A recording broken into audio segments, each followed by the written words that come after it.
আসসালামু আলাইকুম। আপনারা দেখছেন Comilla Homna bus stand. Comilla Homna bus stand অনেক শোনা হয়েছে, আসলে ওরকমভাবে ঘেঁটে ঘুটে দেখা হয় নাই। তো আপনাদেরকে এই হোমনা বাস স্ট্যান্ডে আপনাদেরকে একটু দেখাই।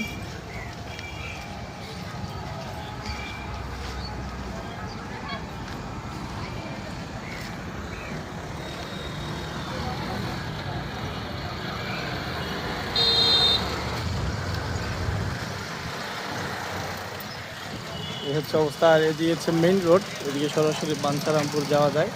আর এদিকে একদম বরাবর মাথাতে ঢুকতেছে না, গৌরীপুর।